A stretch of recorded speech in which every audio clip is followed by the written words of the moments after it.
देखिए दोस्तों, इन्फिनिटिव जो है ना, ये हमारा नॉन फाइनाइट वर्ब है। कौन सा वर्ब है? Non finite verb.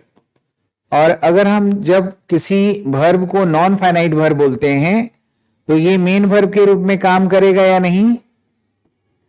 बोलिए। नहीं, मेन वर्ब के रूप में काम नहीं करेगा। क्या ये नाउन का काम करता है या एडजेक्टिव का काम करता है या एडवर्ब का काम करता है? तीनों में से कोई भी ये काम कर सकता है, मेन वर्ब का काम नहीं करता है। ठीक है। दूसरी बात है, नॉन फाइनाइट वर्ब का अपना टेंस होता है या नहीं होता है? नहीं होता है। क्या कोई भी नॉन फाइनाइट वर्ब का अपना सब्जेक्ट होता है या नहीं होता है? नहीं होता है। नहीं होता है। तो ये कुछ मुख्य बात याद रखिएगा कि जो नॉन फाइनाइट वर्ब है, मेन वर्ब नहीं बनता, ये नाउन, एडजेक्टिव, एडवर्ब बनता है। इसका अपना टेंस नहीं होता, इसका अपना सब्जेक्ट नहीं होता है।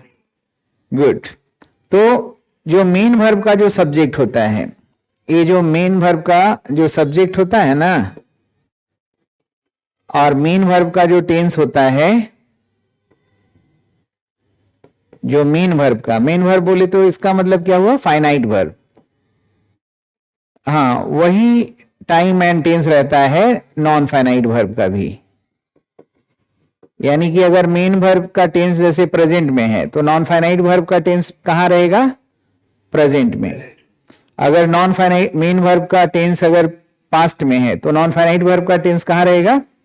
पास्ट में। समझ में आ रहा है? तो इतनी बातें क्लियर हो गई। अब यहां पे है कि इन्फिनिटिव का प्रयोग हम कब करें? कब करें हम इन्फिनिटिव का प्रयोग और क्यों करें? यही सवाल है ना, कब करें और क्यों करें। तो कब करें, तो सबसे पहले सबका अलग अलग है। जैसे 3 तरह का नॉन फाइनाइट होता है, इन्फिनिटिव, जीरेंड और पार्टिसिपल। तो इन्फिनिटिव के बारे में हम आज बता रहे हैं। तो कब करें, यहां पे देखिए कुछ खास वर्ब होते हैं जिसके साथ हम इन्फिनिटिव का प्रयोग करते हैं। जैसे ये सब वर्ब है ना, seem, appear, sound, happen, prove, look, pretend, इस तरह से। उसी तरह से कुछ ऐसे वर्ब हैं जिनको पैसिव में अगर हम इस्तेमाल करते हैं, इन वर्ब को अगर पैसिव में रखा जाए तो इनके बाद भी इन्फिनिटिव का प्रयोग किया जाता है, और एडजेक्टिव के बाद इन्फिनिटिव का प्रयोग करते हैं। बाकी नॉन फाइनाइट वर्ब नहीं आएगा। जैसे इन सब वर्ब के बाद जीरेंड या पार्टिसिपल नहीं आएगा, इन सारे वर्ब के बाद जीरेंड या पार्टिसिपल नहीं आएगा, एडजेक्टिव के बाद जीरेंड पार्टिसिपल नहीं आएगा। तो 3 पॉइंट याद है। तो आज हम सिर्फ इसके बारे में थोड़ा सा आपको बताते हैं, कुछ सर्टेन वर्ब्स के बाद। जैसे यहां देखिए, अब बच्चों के दिमाग में ये रहता है, इन्फिनिटिव का जो स्ट्रक्चर है ना, उसको हम बोलते हैं 2 + V1, है ना। देखिए ये सिंपल स्ट्रक्चर है 2 + V1, इसको हम बोलते हैं इन्फिनिटिव। अब ये इन्फिनिटिव जो होता है 4 तरह का होता है। एक होता है सिंपल, एक कंटिन्यूअस, एक परफेक्ट और एक परफेक्ट कंटिन्यूअस इन्फिनिटिव। कितने तरह का होता है? 4 तरह का। ये जो V1 और 2 + V1 है, इसको हम सिंपल इन्फिनिटिव कहते हैं। इसको हम बोलते हैं बेयर इन्फिनिटिव, एक को बोलते हैं फुल इन्फिनिटिव। और 2V लगा हुआ है प्लस V4 लगा हुआ है, यानी वर्ब का ING फॉर्म, इसको कहते हैं कंटिन्यूअस इन्फिनिटिव। देखो 2 यहां भी लगा हुआ है ना, 2 + V1, और यहां पे भी 2 + V1 हैव, और वर्ब का थर्ड फॉर्म, इसको हम बोलते हैं परफेक्ट इन्फिनिटिव। और यहां 2 हैव बीन और वर्ब का फोर्थ फॉर्म, इसको हम बोलते हैं परफेक्ट कंटिन्यूअस इन्फिनिटिव। ठीक है। तो स्ट्रक्चर देखिए, इसमें भी 2 + V1 है, इसमें भी 2V + ING है, इसमें 2 है प्लस वर्ब का थर्ड फॉर्म है, इसमें 2 है बिन प्लस वर्ब का फोर्थ फॉर्म है। तो 4 तरह का इन्फिनिटिव हुआ। कितने तरह का? 4 तरह का। इसमें एक बेयर होता है और एक फुल होता है, लेकिन दोनों सिंपल में ही रखा जाता है। अब ये जो इन्फिनिटिव है, ये आप टेंस की तरह आप जरा समझिए। जैसे टेंस आप पढ़ते हैं ना, सिंपल इंडेफिनिट टेंस, जिसमें प्रेजेंट के टाइम का बताता है, routine action, habitual action. Continuous में ऑनगोइंग एक्शन होता है। परफेक्ट जहां भी लगा है तो कंप्लीटेड एक्शन, और परफेक्ट कंटिन्यूअस है तो कंप्लीटेड भी रहेगा और ऑनगोइंग भी रहेगा। परफेक्ट भी और कंटिन्यूअस दोनों टर्म है ना। हाँ, तो ये हमारा स्ट्रक्चर हुआ। तो टाइम वैसे ही आपको देखना है जैसे कि आप टेंस में यूज करते हैं। जैसे यहां पे एक वर्ब हमने उठाया सीम, सीम के बाद हम इन्फिनिटिव ही लगाते हैं। अब सवाल है कि कौन सा इन्फिनेटिव का प्रयोग करें, सिंपल की कंटिन्यूअस, तो कोई भी इस्तेमाल करिए टाइम को देख के। ऑन गोइंग एक्शन का टाइम बताना है तो आप कंटिन्यूअस इन्फिनेटिव बनाइए, कंप्लीटेड एक्शन है तो परफेक्ट इन्फिनेटिव बनाइए, और कुछ काम कंप्लीट भी हो गया है पार्सली और कुछ अभी जारी भी है तो परफेक्ट कंटिन्यूअस इन्फिनेटिव, और अभी कोई काम रूटीन में चल रहा है तो हम प्रेजेंट सिंपल इन्फिनेटिव में, ठीक है ना। तो यहां पे देखो, यहां पे इस वाक्य को जरा देखिए, ही सीम्स, या इस वाक्य के पहले इसको पढ़िए, it seems that he likes his job, ठीक है। तो एक क्लाउज हो गया जो बिना कंजंक्शन का होता है, उसको हम मेन क्लाउज बोलते हैं। क्या बोलते हैं?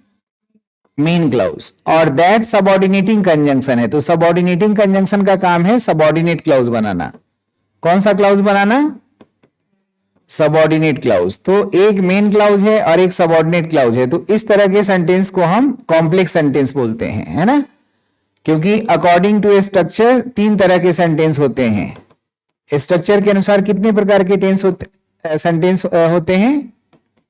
3 प्रकार के, सिंपल और कॉम्प्लेक्स जो सबऑर्डिनेटिंग कंजंक्शन से बनता है, और कंपाउंड जो कोऑर्डिनेटिंग कंजंक्शन से। और फंक्शन के हिसाब से अगर बात करें तो 5 तरह का होता है ना, एक होता है अफर्मेटिव असर्टिव सेंटेंस, और एक इंट्रोगेटिव सवाल करने के लिए, एक आदेश देने के लिए इंपेरेटिव होता है, एक एक्सक्लेमेटरी होता है और एक ऑप्टेटिव होता है। वो होता है फंक्शन के अनुसार। हम स्ट्रक्चर के हिसाब से बात करें तो 3 तरह के। क्लियर है? तो अब ये देखो, ये सबको इसका मतलब पता है, ऐसा प्रतीत होता है कि वह इस जॉब को पसंद करता है ना। तो हमें 2 क्लाउज बोलना पड़ा। यहां पे एक फाइनाइट वर्ब यानी मेन वर्ब एक ये है और एक मेन वर्ब ये है, तो 2 मेन वर्ब हो गया ना। अब इसको हमको कॉन्साइजली बोलना है, कम शब्दों में बोलना है, सिंपल में कन्वर्ट करना है। सिंपल में एक ही मेन वर्ब रहेगा, तो इसलिए हमें इन्फिनेटिव की जरूरत होगी। तो he seems to like his job, तो इसमें कितना मेन वर्ब हुआ? एक ही मेन वर्ब है, यानी एक फाइनाइट वर्ब है, और ये जो टू लाइक जो वर्ब है ये हमारा क्या हुआ? Non finite verb. तो आपने ही पढ़ा था कि जो फाइनाइट वर्ब होगा वो क्या काम करेगा? मेन वर्ब का, और जो नॉन फाइनाइट वर्ब होगा वो नाउन, एडजेक्टिव या एडवर्ब का काम करेगा। ठीक है। तो अब यहां पे ये क्या काम कर रहा है? ये काम कर रहा है नाउन का। क्या काम कर रहा है? नाउन का। ये इसका ऑब्जेक्ट हुआ। जैसे यहां पे पता करिए, इट सीम्स प्रतीत होता है। क्या प्रतीत होता है? तो क्या का जवाब ये दे रहा है, तो क्या का जो जवाब देगा, क्या प्रोनाउन होता है, तो प्रोनाउन से जो सवाल बनेगा उसका जवाब नाउन हो जाएगा। ठीक है ना। तो यहां पे ये नाउन हो गया। तो he seems to like his job, तो इस वर्ब का जो टेंस है वो प्रेजेंट में है ना। तो इसका भी टेंस क्या होगा? प्रेजेंट में। इसका सब्जेक्ट कौन है? मेन वर्ब का ही, तो इसका भी सब्जेक्ट कौन हो जाएगा? ही होगा, क्योंकि जो मेन वर्ब का सब्जेक्ट, जो मेन वर्ब का टेंस रहेगा वही हो जाता है नॉन फाइनाइट वर्ब का सब्जेक्ट और टेंस, उसका अपना नहीं होता है। क्लियर था ना? समझ रहे हैं? तो कोई भी नॉन फाइनाइट वर्ब पढ़ेंगे तो सब के लिए बात लागू है। हाँ, श्योर। इस समय ये डायरेक्ट ऑब्जेक्ट है, क्या कार्य यही कर रहा है ना। हाँ। He seems to like his job, वह उसे वो ऐसा प्रतीत होता है। क्या प्रतीत होता है? कि वह पसंद करता है। ठीक है ना। तो ये जो है ना, एक ही ऑब्जेक्ट है, यहाँ पे दूसरा ऑब्जेक्ट नहीं है। ये जो इस समय क्या है, ये कॉम्प्लीमेंट नहीं, ये देखिए, ये वाला जो बना है नॉन फाइनाइट वर्ब, वो बनता तो वर्ब से ही है ना। तो वर्ब वाला तो गुण रहेगा ही। तो यहां पूछिए क्या पसंद करता है? जॉब। तो इस वर्ब का ये ऑब्जेक्ट है, इसका नहीं। यानी कि जितने भी नॉन फाइनाइट वर्ब होंगे ना, उसमें 2 गुण होगा। मतलब एक गुण वर्ब से बना है तो वर्ब वाला तो स्वभाव रहेगा ही रहेगा। इसके अलावा वो नाउन या एडजेक्टिव या एडवर्ब रहेगा। यानी कि ये डबल रोल में है। यानी कि कोई भी नॉन फाइनाइट वर्ब क्या काम करता है? 2 काम करता है। एक वर्ब से बना है तो वर्ब वाला तो काम करेगा ही, साथ ही साथ दूसरा पार्ट ऑफ स्पीच का भी काम करेगा। तो अब बताइए रिटेन में कैसे इंपॉर्टेंट होगा? जब हम बड़े बड़े जो सेंटेंसेस लिख रहे हैं ना, उसको हम छोटा कर सकते हैं। जैसे अब दूसरा वाक्य पढ़िए, ऐसा प्रतीत होता है कि वह कार्य कर रहा है, यही है ना?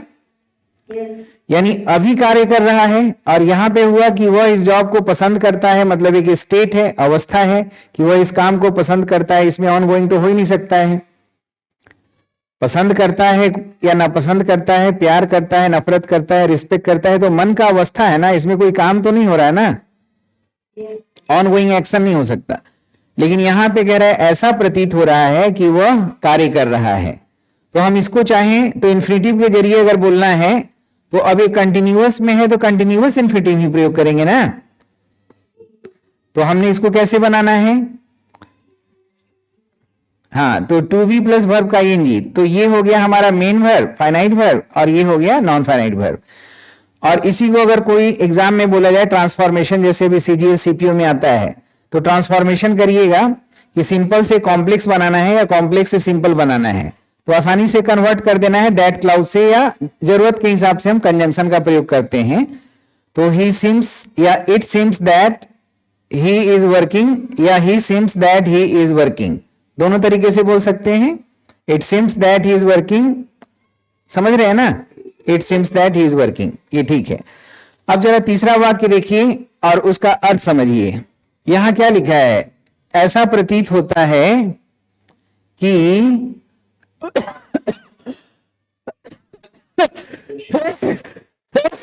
he has finished, तो हैज प्लस वर्ब का थर्ड फॉर्म, ये परफेक्ट है ना, तो परफेक्ट टेंस है, तो इसको जब हम सिंपल में बनाएंगे तो परफेक्ट कंटिन्यूअस यूज होगा और जीरेंड यूज नहीं होगा, पार्टिसिपल नहीं, इन्फिनेटिव होगा। ये कौन कह रहा है? ये सिम्स, ये वर्ब हमें याद रखना है।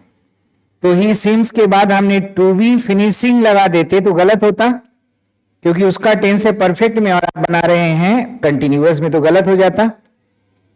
यानी काम खत्म हो गया है तो ये वाला नॉन फाइनाइट यूज करिए, काम अभी जारी है, ऑनगोइंग है, तो ये वाला यूज करिए, और काम अभी इसके साथ, मतलब इसका स्थिति जो है रूटीन में है, चल रहा है, तो इसका यूज करिए, 2 + V1। अब यहां पे क्या लिखा हुआ है? ऐसा प्रतीत हो रहा है कि ही हैज बीन वर्किंग, वह काम करता आ रहा है, यानी काम करता आ रहा है, टाइम नहीं दिया हुआ है, कल से कर रहा है कि 2 महीना से कि 3 महीना से, तो वह काम करता रहा है, तो कुछ काम हो भी गया होगा कंप्लीट, और अभी भी काम जारी है, यानी कुछ परफेक्ट का भी एलिमेंट है और कुछ ऑनगोइंग कंटिन्यूअस का भी है। तो इसको अगर हम चेंज करेंगे परफेक्ट कंटिन्यूअस टेंस को, तो परफेक्ट कंटिन्यूअस इन्फिनेटिव ही चाहिए ना, तो फिर यहां क्या हो जाएगा? He seems to have been working, मतलब ऐसा लगता है कि वह काम करता आ रहा है। सही है कि नहीं? अब सिम्स का मतलब प्रतीत होना है, तो सिम्स के जगह आप चाहें तो यहां पे अगर अपीयर्स भी रहेगा तब भी इसी तरह से प्रयोग करिए, या साउंड्स का मतलब भी प्रतीत होना, तो इनमें से कोई भी वर्ब होगा तो हम ऐसे बना सकते हैं। तो अब ये जो हमने सिम का बताया है कि चार तरह का इन्फिनेटिव यूज किया है, सिंपल, कंटिन्यूअस, परफेक्ट और परफेक्ट कंटिन्यूअस इन्फिनेटिव।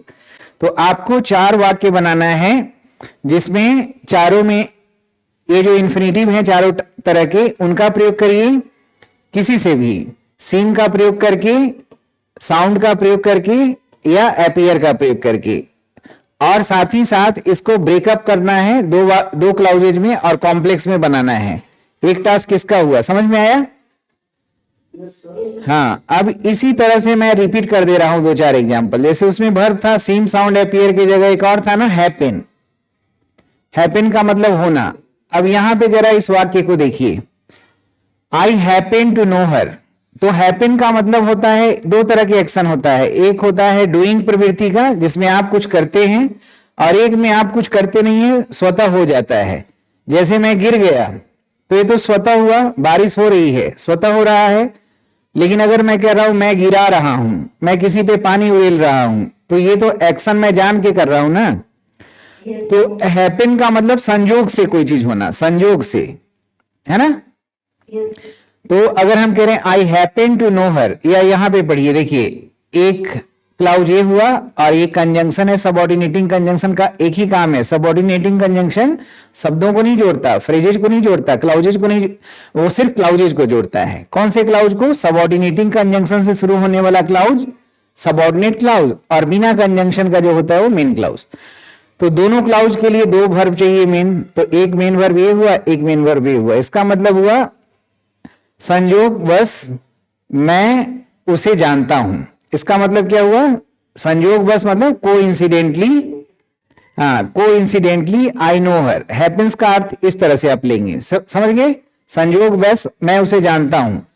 तो इतना कॉम्प्लेक्स में ना बोल के सिंपल में बोलना है, तो हम इस पूरे सबऑर्डिनेट क्लाउज को हम इंफिनिटिव में कन्वर्ट कर रहे हैं, कॉम्प्लेक्स सेंटेंस से सिंपल में बना रहे हैं। एक ट्रांसफॉर्मेशन का पार्ट है जो हर एक एग्जाम में, जब ये जो 2021 के बाद या अभी जो एजेंसी जो नई आई है, वो ज्यादातर जो सवाल पूछ रहा है ट्रांसफॉर्मेशन पे बहुत सारे सवाल पूछ रहे हैं, तो ये जानना जरूरी है। तो बोलिए आई हैपन, और यहां पे देखिए ये जो सब्जेक्ट है, ये जो सब्जेक्ट है एक ही है ना, और तो कोई दूसरा नहीं है सब्जेक्ट। इट को आप इम्पर्सनल है तो इसको हटा दीजिए। आई हैपन टू नो और हर को ज्यों का त्यों छोड़ दीजिए। I happen to know her बोलिए या it happens that I know her, दोनों का मतलब एक है। तो एक आपके पास एक मैकेनिज्म हो गया कि हम किसी चीज को कम शब्दों में भी बोलना हम सीख रहे हैं। अर्थ दोनों का अलग है कि एक है? एक है। अब ये जो नॉन फाइनाइट वर्ब हुआ, अब ये जो बताइए इसका सब्जेक्ट कौन होगा? आई होगा। इसका टेंस कौन होगा? जो इसका टेंस है ना। ये हमारा मेन वर्ब हो गया, यानी फाइनाइट वर्ब हो गया, और ये हमारा नॉन फाइनाइट वर्ब हो गया। सही है। और अगर कोई हर पूछेगा तो क्या बताइएगा? ये हर किसके नजदीक है? इसके नजदीक है ना, तो इसका ऑब्जेक्ट है, इसका नहीं। नहीं, हैपेंस का कोई ऑब्जेक्ट नहीं हो सकता है, क्योंकि हैपेंस इंट्रांजिटिव वर्ब है ना, तो इंट्रांजिटिव वर्ब का कोई ऑब्जेक्ट नहीं होता है, अदर वर्ड के रूप में। बताइए यहां पे देखिए, हाँ ये हैपनिंग वर्ब है, और जितने भी हैपनिंग वर्ब है वो हमारे ट्रांजिटिव नहीं हो सकते हैं, वो सब इंट्रांजिटिव है। यहां देखिए, हाँ इंट्रांजिटिव वर्ब का नहीं। तीन तरह के मेन वर्ब होते हैं ना, ट्रांजिटिव, इंट्रांजिटिव और लिंकिंग। तो ऑब्जेक्ट किसका होता है? सिर्फ ट्रांजिटिव वर्ब का। और कॉम्प्लीमेंट आता है सिर्फ जब मेन वर्ब लिंकिंग वर्ब हो, और इंट्रांजिटिव वर्ब के बाद अदर वर्ड्स आ सकते हैं, कुछ भी। स्टेटिव वर्ब जब आप पढ़ेंगे तो उसमें आप बहुत सारे वर्ब पढ़ेंगे ना। जब आप ट्रांजिटिव वर्ब पढ़ेंगे तो होता है ना, एक ऑब्जेक्ट वाला monotransitive, ditransitive, ambitransitive, stative verb, delexical verb, है ना, वर्ब ऑफ परसेप्शन, ये सारे चीज पढ़ाए हुए हैं। सब जितना भी है वो आप वर्ब वाला चैप्टर देखेंगे ना, तो उसमें सारे वर्ब अलग अलग बताए हुए हैं। फाइनाइट वर्ब जब बताए हैं तो उसमें हमने बताया है कि देखो मोनो ट्रांजिटिव है, डाई ट्रांजिटिव है, एम्बी ट्रांजिटिव। ये तो सैकड़ों जगह बताए हैं, ये तो इतना है कि आप यूट्यूब पे भी मेरा डालिएगा तो 50 जगह मैंने बता रखा है। और किताब आपके पास है ग्रामर वाली मेरी, तो ये बुक लो ना। ये देखो ऐसी किताब पूरे हिंदुस्तान में कोई लिखा ही नहीं है, तुम लोग मंगवाते नहीं हो। और देखो मैं दिखा देता हूं, हाँ ये देखो, जैसे अब हैपन है तो यहां पे देखो कैसे लिखा हुआ है, it happens that they are waiting outside. संयोग से वे लोग बाहर में इंतजार कर रहे हैं, है ना। इसका अर्थ यही हुआ ना। अब इसको हम कैसे बोल सकते हैं? अगर ये कंटिन्यूअस इन्फिनिटिव ही बनाना पड़ेगा ना, अगर कंटिन्यूअस टेंस में है तो कैसे बोलिएगा? They happen to be waiting outside. अब इसका टेंस क्या होगा? ये देखो प्रेजेंट में है तो प्रेजेंट कंटिन्यूअस में ही माना जाएगा ना। अब यहां देखिए, इट हैपेंस, ये वाला थोड़ा मैं सही कर दूं, it happens that she has seen the movie. Present perfect में रख रहे हैं, तो प्रेजेंट परफेक्ट में है तो क्या हो जाएगा? यहां भी हैपेंस हो जाएगा to have seen the movie. अभी प्रेजेंट में है तो ये भी प्रेजेंट में रहेगा। संयोग से वह इस मूवी को देख चुकी है ना। यहां इसका मतलब क्या हुआ? संयोग से वह यहां पे काफी समय से ठहरा हुआ है, तो ही हैपेंस टू, हाँ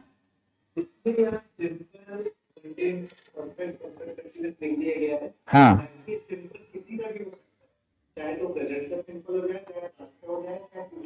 हाँ, किसी का भी, जैसे अगर अब ये देखो प्रेजेंट पास्ट फ्यूचर कुछ में भी जाए, इससे हमें मतलब है ना, इससे पता चलेगा इसका टाइम।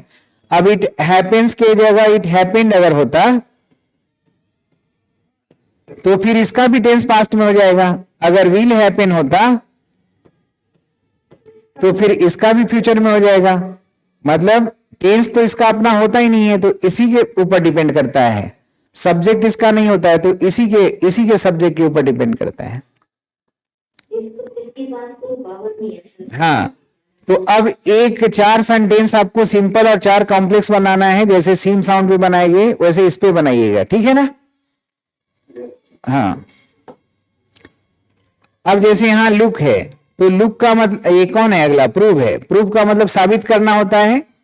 तो इसका मतलब क्या हुआ? इसका हिंदी बताइए।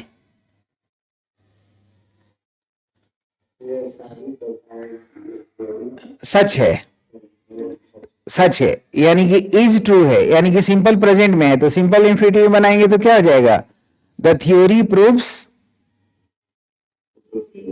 तो ये हो गया हमारा क्या? Infinitive, simple infinitive. और यहां जो वर्ब आया है बी है, तो बी को हम लिंकिंग वर्ब बोलते हैं। तो ट्रू को क्या माना जाएगा? Complement.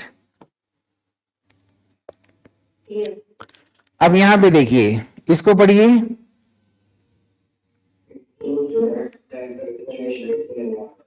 It proves that the situation is getting worse. ये साबित होता है कि सिचुएशन बद से बदतर हो रहा है ना? तो यहां का टेंस क्या है? कंटिन्यूअस इंफिनिटिव है ना? तो कंटिन्यूअस है, तो हमने यहां भी टू बी गेटिंग वर्स लगा दिया। और सिंपल को अगर कॉम्प्लेक्स से बदलना है तो यहां पे इसको पहचान लीजिएगा ना कि to be plus V four है तो कंटिन्यूअस इंफिनिटिव हुआ। और यहां देखिए पता चल गया ये प्रेजेंट है, तो प्रेजेंट कंटिन्यूअस हो गया।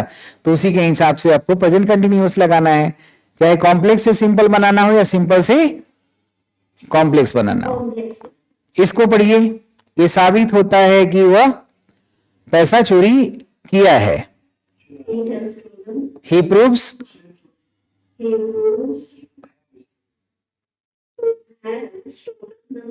हाँ, तो टू हैव स्टोलन, इसका सब्जेक्ट कौन हुआ? ही। इसका टेंस कौन सा हुआ? प्रेजेंट। हाँ, प्रेजेंट परफेक्ट। यहां पे देखिए, ये साबित होता है कि वह अकेले काम करते आ रही है। तो कैसे बोलेंगे? To have been. टू है तो टू के बाद जब भी आएगा तो क्या आएगा? चाहे टू डू आएगा या टू बी आएगा या टू हैव आएगा, है ना? चाहे एक्शन वर्ब हो, लिंकिंग वर्ब हो या स्टेट ऑफ पोजीशन हो। तो अब ये प्रूफ से भी 4 सिंपल और 4 कॉम्प्लेक्स बनाना है, बना लेंगे।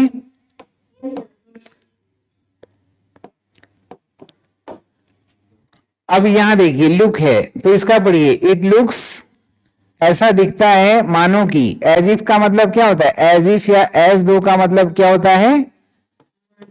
मानो कि। एज इफ या एज दो, इसका अर्थ होता है लाइक, लेकिन लाइक जो है प्रीपोजिशन है, तो प्रीपोजिशन ही लगाना है। ऐसा लगता है मानो वह खुश है, तो सी लुक्स टू बी हैप्पी। तो यहाँ टू बी क्या हो गया? इन्फिनिटिव है ना, 2 + B1 सब में था ना। 2 + B1 होना चाहिए इन्फिनिटिव में, चाहे टू बी हो या to be doing, to have been doing, to have done, सब में भी 2 + B1 होगा।